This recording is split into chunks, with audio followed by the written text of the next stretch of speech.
अस्सलाम वालेकुम जी। आज इस्लामाबाद से हम आपसे मुखातिब हैं। यहाँ पर मुख्तलिफ मीटिंग्स थी, including CM KP Suhail Afridi sahab के साथ भी, और बहुत सी आम शख्सियात के साथ जो मुलाकातें हुई।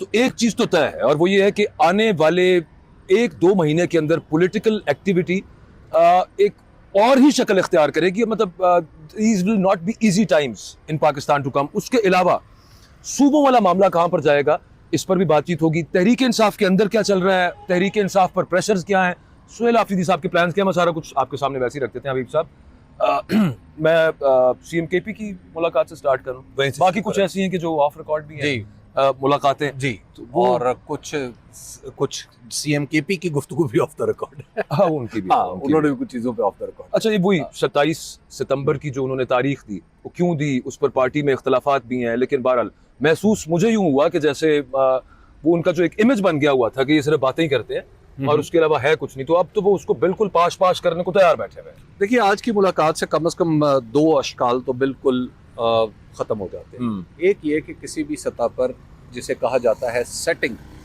के सुहेल आफरीदी साहब पाकिस्तान के आसमान के साथ मिल के कहीं कुछ आगे जब बढ़ने की कोशिश कर रहे हैं, तो वो सवाल तो मुकम्मल तौर पर उसका जवाब आज नफी में मिल गया है। ठीक है। और उसके साथ जो दूसरी बात यह है कि एक ये तासुर जो पैदा हुआ था कि सुहेल आफरीदी साहब ने ये अब जो कुछ भी कहा है कि जो 27 सितंबर का ऐलान किया है, ये उन्होंने ऑन हिज ओन किया है और उसके लिए मुशावरत या ग्राउंड वर्क नहीं किया गया, तो ये तासुर भी गलत साबित हो जाता है। तीसरी बात यह है कि जो सुहेल आफरीदी साहब की जो कमिटमेंट है, देखिए इससे पहले अली अमीन गंडापुर साहब ने जब तहरीकें चलाई, और ख़ास तौर पर 2 तहरीकें, तो उस वक्त भी जर्नलिस्टों के साथ उन्होंने मुलाकात की, हम उस वक्त भी मौजूद थे। तो उन गुफ्तगुओं के मुकाबले में जब आज की गुफ्तगू मैं देखता हूँ, तो ऐसा लगता है कि आज की गुफ्तगू में यानी यहाँ पे अब जो PTI का जोश व जज्बा है और तैयारी, दोनों, खाली जोश का काम नहीं है, होशो हवास भी तो चाहिए ना, कि एक फैसला साजी किस तरह होगी, तहरीक ने कहाँ जाना है, अब इसको हमने लोगों को किस तरह लेके जाना है, सफ़र कैसे करना है, वहाँ तक डिटेल्स सारी की सारी तय उन्होंने कर रखी है। हाँ, बहुत सारी चीज़ें वो साफ ही बता देते हैं कि जनाब मैंने नहीं बतानी, क्योंकि वक्त आने पर बताऊँगा। तो इसका मतलब ये है कि तहरीक जो है वो टलती हुई नज़र नहीं आ रही। वो जो एक तासुर ये बना था कि जिस 27 सितंबर इसलिए दी गई है कि बाज़ लोगों ने कहा था कि करनी नहीं है, यानी तहरीक चलानी नहीं, तो वो तो पता ही चल रहा है कि ये चलनी भी है और काफ़ी ज़ोरों शोर से। और इस दफ़ा इसकी जो शक्ल होगी वो वाली नहीं होगी जो 24 नवंबर को थी, फिर 26 नवंबर हो गया सब मामला। उससे पहले कि मैं उस मामले पे आऊँ, बल्कि उस खदशे पे और उस खौफ पे आऊँ कि खुदा ना खास्ता उस तरह का दोबारा कोई इंसिडेंट हो जाए, उससे पहले बातें चल रही थी, इंफॉर्मेशन हमारे तक भी थी, हम ये बात करते होते थे। आज चूंकि कैटेगोरिकली उनसे पूछ लिया कि पसे पर्दा जो आपकी बातें हुई हैं, खासतौर पे मोहसिन नकवी साहब के साथ और ओवरऑल एस्टेब्लिशमेंट के ताकतवर लोगों के साथ जो आपकी मुलाकातें रही हैं, उसमें आपको कोई लारा लप्पा लगाया गया, उसमें आपको कोई उम्मीद दी गई, उसमें आपसे कोई वादा किया गया, तो वो बातें, उसका उन्होंने असर नहीं, मतलब उसको डिनाई कर दिया उन्होंने कि जब भी मुलाकात होती है तो वहाँ पर वादे नहीं, धमकियाँ होती हैं। जी, देखिए, एक तो ये है कि आज चूँकि हम कई जगह पे मिले, तो एक तो समझ ये आ रही है कि इधर से जो प्लान है, यानी आसमानी मंसूबा जो है, वो ये है कि सबसे पहले थ्रेट किया जाए उनकी वजारत आला, कि वजारत आला जो है उनकी ख़त्म कर दी जाएगी। ठीक है ना। एक पहली जो थ्रेट लेवल है वो ये है। उसके 2 तरीके, एक गवर्नर राज और दूसरा नाअहली। उस पर आप बता दीजिए।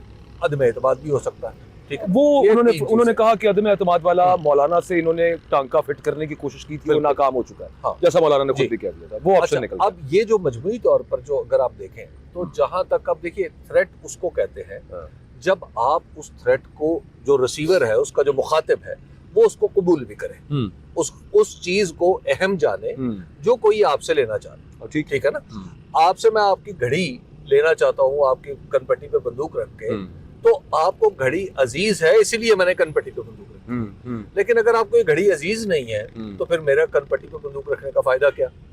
ठीक है, तो ये एक चीज जो आज वाज़ेह हुई कि कम से कम हुकूमत ऐसी शय नहीं है कि जिसके लिए आप सुहेल आफरीदी को या पाकिस्तान तहरीक इंसाफ को मजबूर कर दें कि वो ये तहरीक ना चलाए। तो एक सबसे पहले ये है कि उन्होंने इस थ्रेट को न्यूट्रलाइज कर दिया कि बाय सेइंग कि यार आपने जो करना है कर ले, हमें तो कोई परवाह नहीं है, ठीक है। एक नंबर 2, बल्कि वहां पर जो पीटीआई के दूसरे लोग भी थे, बिलखुसूस शाहिद खट्टक जो बैठे हुए थे, तो शाहिद खट्टक ने तो बड़ा वाज़ेह लफ्जों में कहा कि अगर ये हमसे हुकूमत ले ले तो शायद हम पर से वजन उतर जाए और फिर देखते हैं कि फिर ये कैसे चलते हैं। गवर्नर राज के हवाले से भी जो बात हुई थी, उसके जवाब में सुहेल आफरीदी साहब ने ये कहा कि गवर्नर राज लगाएं, फिर उसके बाद केपी कंट्रोल करके दिखाएं। हाँ। और फिर दूसरी बात शायद खट्टक ने ऐड कर दी कि हम तो इस वक्त खुद वहां पे हुकूमत में भी हैं जी, और इन वे ऑपोजिशन में भी हैं कि हाँ। सूबे में क्या चल रहा है इस वक्त। बिल्कुल। तो एक तो ये गोया हुकूमत ऐसी चीज नहीं है जिसके लिए वो तहरीक को कुर्बान करेंगे। 1 2 दूसरी चीज ये है कि देखिए, पहले मैं ये समझ रहा था कि इस तहरीक का एक बड़ा चार्टर है। अच्छा, आज बड़ा चार्टर से मुराद ये है कि जिसमें जरा निकात तफसील के साथ है, सिंगल पॉइंट एजेंडा हो, बड़ा अच्छा, एक आपका डिमांड का चार्टर हो। आज ये समझ में आई कि दरअसल वो कानूनी निज़ाम को भी या बावर कराना चाहते हैं कि अवाम अदालतों को उसी वक्त एहतराम की निगाह से देखेंगे जब इमरान खान के साथ कानून के मुताबिक सलूक होता हुआ दिखाई देगा। ठीक। तो वो जो रिहाई वाली बात है, उसको उन्होंने एक बेहतर तरीके से पैराफ्रेज कर दिया है, उसको फ्रेज किया है ताकि लोगों को ये समझ में आए कि यानी वो जो मामला है, यानी कानून के मुताबिक अगर एक शख्स से सलूक होगा, इमरान खान से होता तो फिर सबके साथ कानून के मुताबिक सलूक होना शुरू हो जाएगा। ठीक। अच्छा, तीसरी जो चीज ये समझ में आती है कि इस दफा वो ये कह, उनकी बातों से मुझे लगा, नॉट स्पेसिफिकली, उनकी बातों से मुझे लगा कि वो इससे बड़ी भी कोई कुर्बानी हो तो वो देने के लिए तैयार है। जी। अच्छा, और आप तो बड़े नॉर्मल अल्फाज इस्तेमाल कर रहे हैं। हाँ, वो अपने लिए जो वो बात करते हैं, जी, वो अपने लिए जो बात कर रहे थे, वो चूंकि बात 26 नवंबर के तनाजुर में हो रही थी, बिल्कुल, कि अगर दोबारा इस तरह का कोई वाकया या मामला हो जाए तो फिर क्या होगा। तो फिर उसके जवाब में उन्होंने कहा कि मैं मरने को यहाँ पे तैयार हूँ। उसके बाद अगला और सबसे आगे इस दफा कैबिनेट के लोग होंगे और लीडरशिप होगी जी, और वर्कर्स पीछे होंगे। जी। तो उन्होंने इसका मुजाहरा बताया भी कि मैंने जज्बातियत तो खैर उनमें कूट के भरी हुई है। मैं थोड़ा सा सिर्फ जज्बातियत नहीं है तो सही, नहीं जज्बाती है, लेकिन जज्बातियत नहीं। हाँ नहीं, चल मैं इसको यूं पुट कर लेते हैं, जोश और वलवला है, हाँ, लेकिन होशो हवास हाथ से नहीं निकले। अच्छा, आपको अपना तज्जिया दीजिए इसके ऊपर, क्योंकि अभी वो 26 नवंबर के हवाले से क्या आगे दोबारा गोली चलने के खदशात और खौफ जो है उस पर मैंने आना है, लेकिन उससे पहले आपको उनके जो प्लान उन्होंने बताया कि एक तो उन्होंने कहा हम पूरा डाइवर्ज नहीं कर रहे, बता नहीं रहे वो प्लान, लेकिन प्लान कुछ इस तरह का है कि पूरा पाकिस्तान जैम होगा। नंबर 1। नंबर 2, उन्होंने ये कहा कि ये अब एक दिन का मामला नहीं होगा कि बस यूं आए और आके निकल गए और हम कुछ लेके जाएंगे। फिर उसमें कुछ सवाल आपने भी पूछे उनसे, आपको कहीं इनकंसिस्टेंसी नजर आई हो या ये नजर आया हो कि यहाँ पर वही, अगेन मैं वो अल्फाज इस्तेमाल करूंगा, जज्बाती वो हैं लेकिन साथ जीरक सियासी एतबार से होना। देखिए, जो ये जो तहरीक थी, देखिए वो उन्होंने पिछले 6 महीने ये बात बर्दाश्त की है कि लोग उनके ऊपर आसमान से साजबाज का इल्जाम लगाएं, जी, उन्हें गुड बॉय करार दिया जाए, ये सब चीजें हमने सुनी है ना। अच्छा, उनके बारे उन्होंने अपना तासुर ये चलने दिया, ठीक है, इसको निगेट नहीं किया। हालांकि बड़े आराम से वो किसी एक दिन तकरीर करके इस पूरे तासुर को निगेट कर सकते थे। उन्होंने 6 महीने लिए कि अच्छा जी ठीक है, मैं कोई बात नहीं कर रहा। देखिए, तकाजा क्या होता रहा है माजी में, माजी में होता है कि पीटीआई की जबान ठीक नहीं, पीटीआई तलखी की जबान इस्तेमाल करती है, पीटीआई आसमान के अकाबिर के खिलाफ बात करती है। अच्छा, उन्होंने पिछले 6 महीने तो उस तरह कोई बात नहीं, ठीक है ना। अच्छा, ये है जीर की कि ठीक है, मैंने आपको पूरा टाइम दे दिया है ना।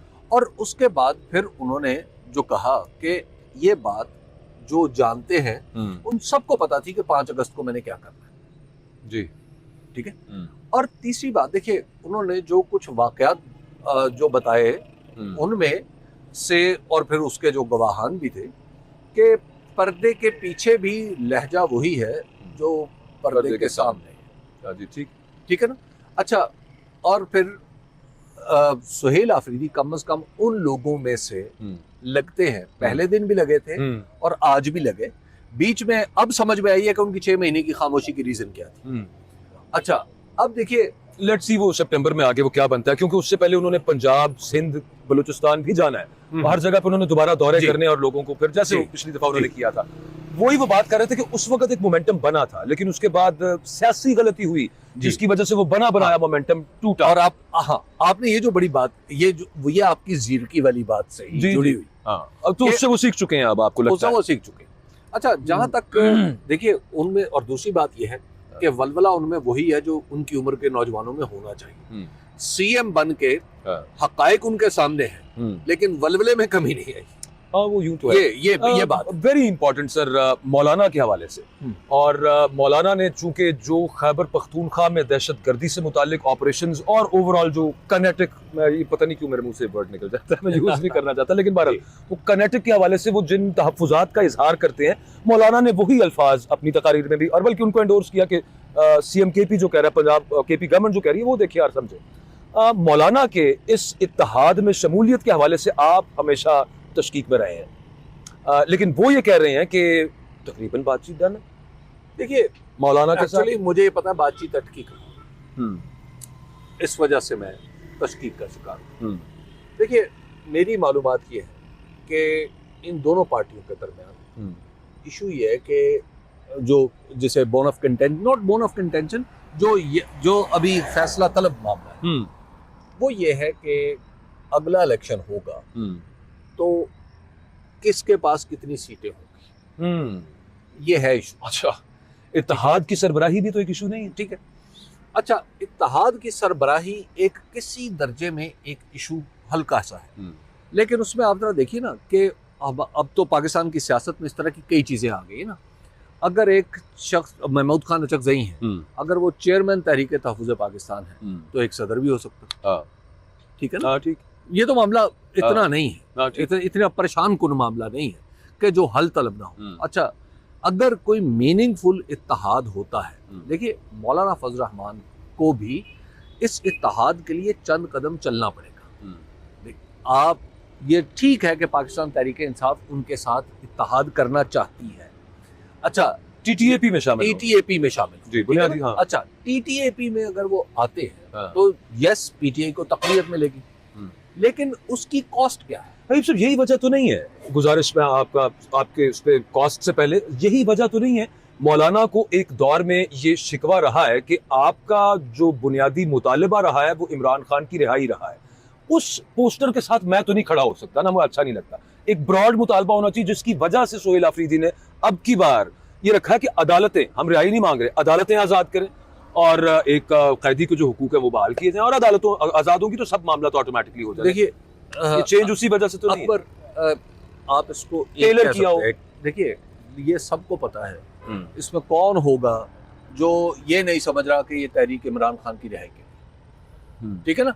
आप उसको यूफेमाइज कर लें, उसको रीफ्रेज कर लें, उसको यूं कर लें, लेकिन अदालतों के आजाद ना होने के जो नुकसानात हैं वो तो सभी उठा रहे हैं ना। अब मौलाना को देखिए, मौलाना नहीं उठा रहे ना, मौलाना नहीं उठा रहे। देखिए, अब यहाँ पर मौलाना आगे बढ़ने के लिए कदम कौन से उठाते हैं? आपको पीडीएम का एजेंडा याद है? क्या था? बहुत सारे थी। कोई एजेंडा इमरान खान उतारने का था, इमरान खान उतारना, बिजली महंगी हो गई है, यूनिट सस्ता करो, और वो ये मामले चल रहे हैं। ये सारी चीजें चलती रहेंगी, ठीक है। ये तो मौलाना अपनी तकरीर में भी ले सकते हैं। हाँ, बिल्कुल। अब बतौर, अगर चलिए वो सदर बन जाते हैं इसके टीटीएपी के, तो वो तो ये बातें कर सकते हैं, इलेक्शन कमीशन को कह सकते हैं और चीजें कर सकते हैं। देखिए, पहले मौलाना को चंद कदम आगे आना होगा। मौलाना चंद कदम आए थे कसूर के जलसे, फिर कुछ कदम बढ़े थे इस्लामाबाद में वकला की तकरीर में, लेकिन उसके बाद जो बलूचिस्तान की प्रेस कॉन्फ्रेंस में उनका लहजा था, और फिर मोहतरम DGISPR की प्रेस कॉन्फ्रेंस में जिस तरह अंदाज से उनका जिक्र, यार वो इज्जत करते हैं अभी सब उनकी, DGISPR सब बुजुर्ग है ना वो मौलाना। अच्छा, इस वजह से वो बुजुर्ग हैं। आप अभी जिस शख्स से मिल के आ रहे हैं वो पाकिस्तान के 4.5 करोड़ लोगों का सीएम है। मैं तो इस शोगल में बात कर रहा था, ठीक है ना। उसका भी तो एहतराम कहीं होगा। क्यों नहीं सर, ठीक है ना। सबसे ज्यादा भाई, वैसे तो उन बहुत सारे, मतलब बहुत सारे लोगों के लिए नजदीक वो बच्चों की उम्र के होते हैं। नहीं ओहदे की बात है ना, असल तो कुर्सी की बात कुर्सी है की ना, बात है, कि जिस कुर्सी पे बैठे उसकी रिस्पेक्ट है कि नहीं? उसकी एक तकरीम है। उसकी एक तकरीम है, जो शख्स उस पे बैठेगा उसकी बाकी तकरीम जी होनी मैं चाहिए। आगे बढ़ने से पहले ये है कि सुहेल आफरीदी साहब के बकौल, मैं नाजरीन के लिए सिर्फ इतना कि मामलात मौलाना के साथ तकरीबन तय हैं और अनकरीब ये खबर मिल सकती है कि वो इत्तेहाद का हिस्सा बन जाए। हम आगे आ जाते हैं। अब स्पेसिफिकली उनसे पूछा था 27 से पहले हो सकते हैं, हाँ, तो उन्होंने कहा था इम्कानात तो है, इम्कानात रोशन है जी, इम्कानात रोशन। आगे 27 सितंबर को जिस तरह भी मामला आगे स्टार्ट होगा, इस्लामाबाद आने पे वो मुसर है और अब की बार वो कहते हैं यार कैसे चलाएंगे गोली, तो हमने कहा जैसे पहले चली थी। हाँ, सिंपल नहीं, ऐसे नहीं होगा। उसकी वजह कि इस दफा उससे ज्यादा लोग होंगे। वो जो क्या कहते हैं प्रोटेस्ट फटीग, क्या उसको कहते हैं, वर्ड होता है जो कारकुन चल चल के हाँ हाँ थक थक जाते जाता है, तो वो कहते हैं कि नहीं, अब वो इस वजह से कि खैबर पख्तूनख्वा में जो अमन व अमान की सूरत हाल है, नौजवान खास तौर पे चूंकि उससे मुतासिर हो रहे हैं, तो उनका इस वक्त गुस्सा हमारे साथ हिमायत तो है, लेकिन दूसरी तरफ एक्चुअली गुस्सा है विच इज ड्राइविंग देम। और फिर अब इस्लामाबाद की तरफ एक बहुत बड़ी उन्होंने तो नंबर भी दिया जी। कि 2 मिलियन के करीब मैं एक्सपेक्ट कर रहा हूं कि लोग होंगे जो इस्लामाबाद की तरफ मार्च करें।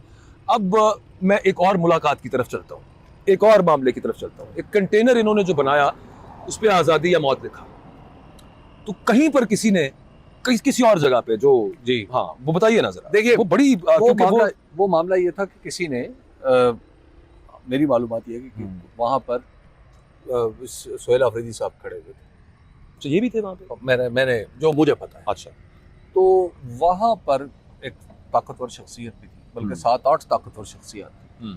तो उनमें से एक ने कहा कि कंटेनर पे तो आज़ादी या मौत लिखा हुआ था, तो सभी जिंदा हैं और आज़ादी तो मिली नहीं। तो उन्होंने कहा कि चलें अब देखते हैं कि अब फिर आज़ादी मिलती है, वरना मौत तो हम ले ही आएंगे।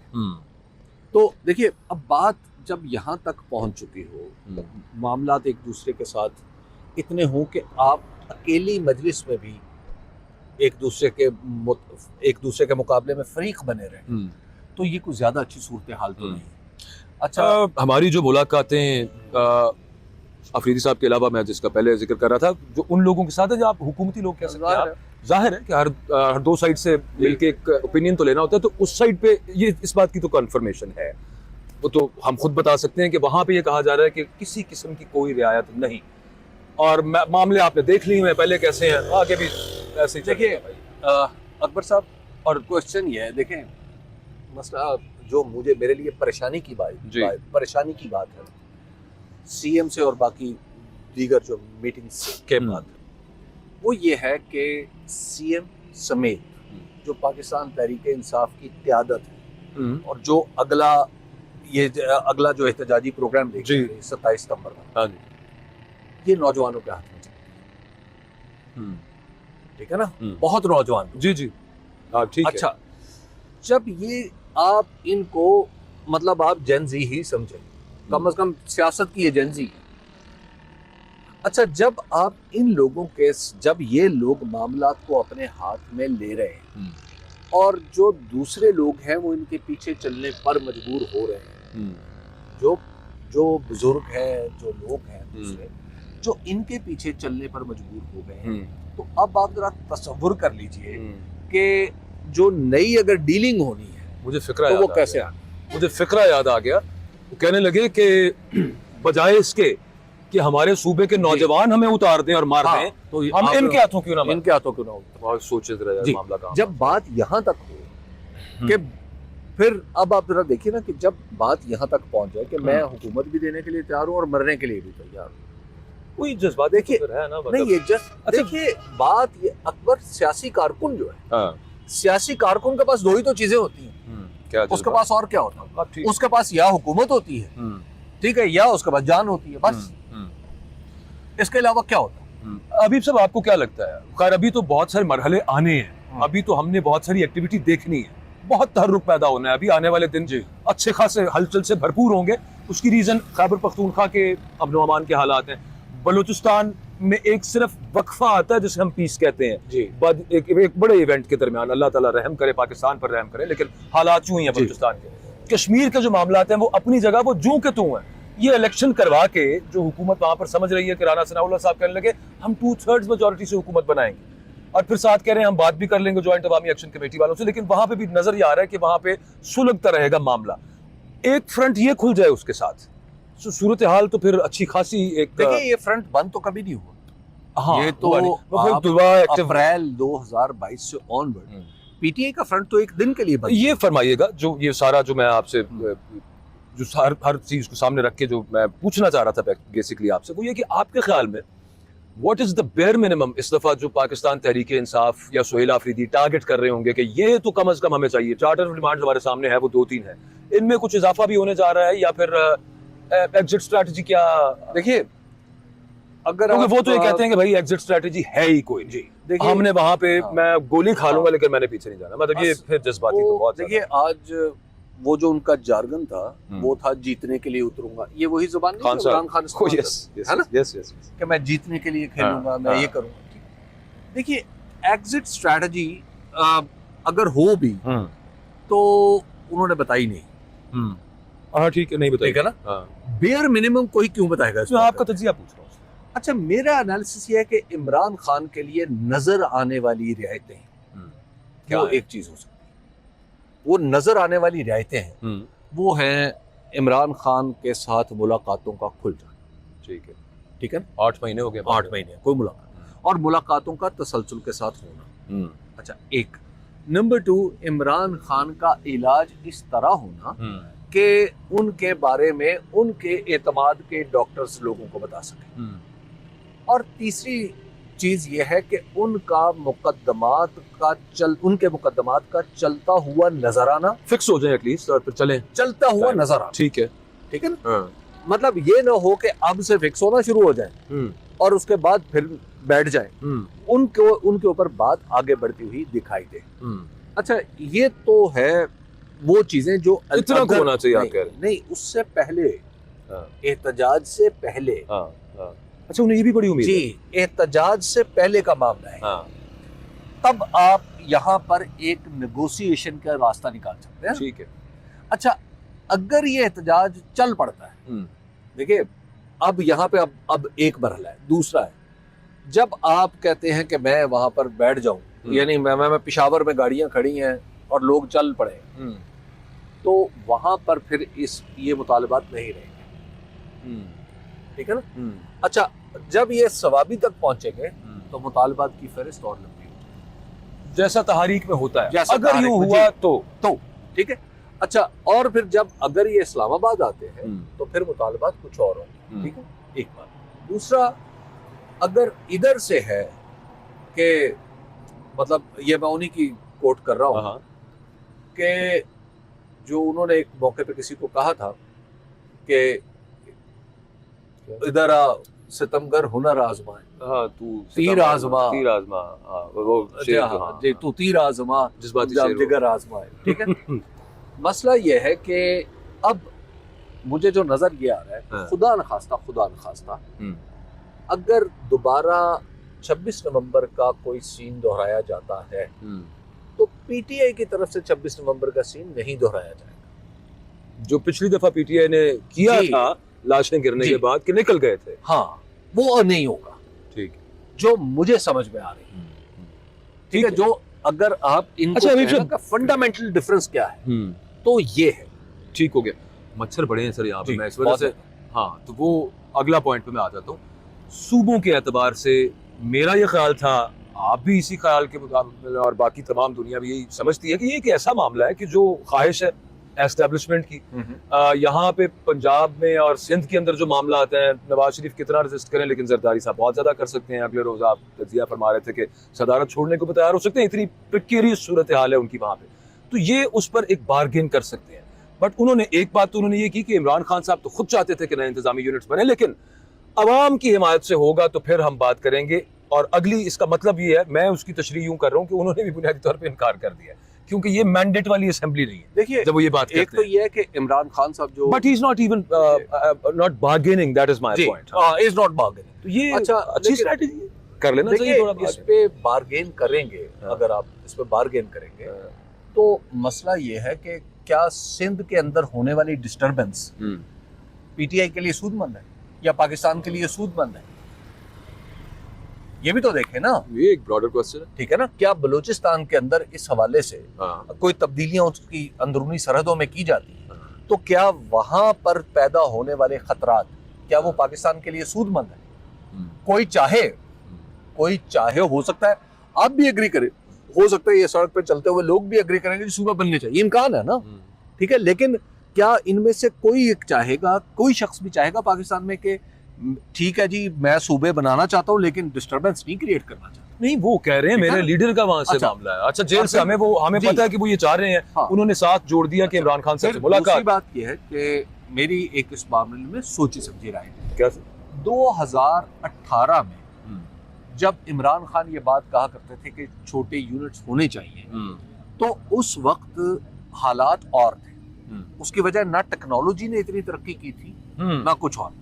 ये जो पिछले 2 साल में टेक्नोलॉजी ने आगे तरक्की की है, आर्टिफिशियल इंटेलिजेंस आ गई है, चीजें आ गई जी। हैं, आज आप अपने दफ्तरी मामलात को डोर स्टेप तक लेके जा सकते हैं, बगैर डिवाइड किए आप बगैर divide गवर्नेंस किए। बेहतर कर सकते हैं। अपनी गवर्नेंस में। वैसे मेरी राय उसमें ये है कि खान साहब जो उस वक्त कहते थे उस वक्त भी आसमान के दिल था, हाँ। खान साहब फरमाया करते तो थे। इसलिए मेरा ख्याल ये है कि अब शायद पाकिस्तान में नए सूबों की जरूरत नहीं। आखिरी बात हबीब साहब, इस पे आपका तज्जिया दरकार है, और ये सवाल भी आपने पूछा सुहेल आफरीदी साहब से, जिस पे उन्होंने जो जवाब दिया वो भी आप बता दें और फिर दोबारा जरा उस पर तज्जिया करें। क्योंकि आपने वहाँ पे तज्जिया नहीं किया, वहाँ पे आपने सवाल किया था, वो आपने ये किया कि जो आप तहरीक शुरू करने जा रहे हैं और सूबों के सवाल पर उन्होंने कहा हम तो इनकी लड़ाई एंजॉय कर रहे हैं, एस्टेब्लिशमेंट और इन दो जमातों की।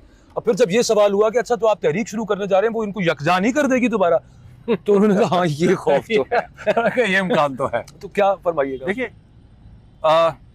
इमरान खान साहब एक जमाने में क्या बात किया करते थे कि ये दोनों जो आपको अलग अलग नजर आते हैं, जी। एक वक्त आएगा ये सब इकट्ठे हो जाए। वो इनके चार्टर ऑफ डेमोक्रेसी को भी बुकम का कहा करते हैं। सर वो शेक्सपियर कहता है बीस पे टू बैक्स, जी। वैसे वो किसी और से नहीं कहता, लेकिन ये भी वही है, जी। बीस पे टू अच्छा, बैक्स। अब देखिए अब मसला क्या हुआ कि आप अल्टीमेटली देखें कि ये दोनों इकट्ठे हो गए कि नहीं, ठीक है। हाँ। तो इन दोनों का इकट्ठा होना कोई नई बात नहीं हो। जी बिल्कुल ऐसे ठीक है। ही, हाँ। अच्छा, अब इनकी जो इस वक्त एज ऑफ टुडे जो अलहदगी का तासुर है वो भी गलत है, ठीक है, वो भी गलत है। तो लिहाजा आप पहले तो यह है कि आप इस तासुर को दुरुस्त समझें, सही, ठीक है, हाँ। अगर आप इस तासुर को, अच्छा नंबर 2, क्या लड़ाई होगी?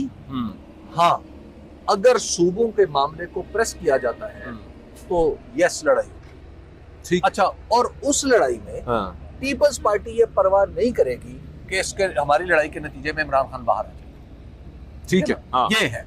आप देखिए स्टेक्स किसके कितने हैं। बिल्कुल ठीक है। लास्टली सर कंक्लूड कर लेते हैं, मुझे जो समझ आई है वो ये है, एस्टेब्लिशमेंट से जी राब्ते हुए हैं, बैरिस्टर गौहर साहब के राब्ते हुए हैं, सुहेल आफरीदी साहब से खुद जो जिन मुलाकातों में वो रहे हैं, चाहे मोहसिन नकवी साहब के साथ हो या और ऑफिशियल्स के साथ हो, उनमें किसी किस्म का उनसे वादा वगैरह नहीं किया गया, लेकिन ओवरऑल किए गए, लेकिन वो पूरे नहीं हुए। और फिर उसके बाद सुहेल आफरीदी चूंकि इसको लीड कर रहे हैं, तो उनके ख्याल में ऑप्शन और कोई नहीं है। इमरान खान साहब को बगैर प्रेशराइज इनको एस्टेब्लिशमेंट को और हुकूमत को किए किसी किस्म का जो है ना कानूनी और आईनी रिलीफ भी नहीं मिलेगा। यही है जी, understand? ये बिल्कुल ऐसे ही है। और ठीक। आपको अब समझ में आई जो मैं कई दिन से आपको कह रहा था, डीसी अप्रोच, क्या वो आप गौहर साहब को समझाएं सर, मुझे इजाजत लेने दें। अस्सलाम वालेकुम।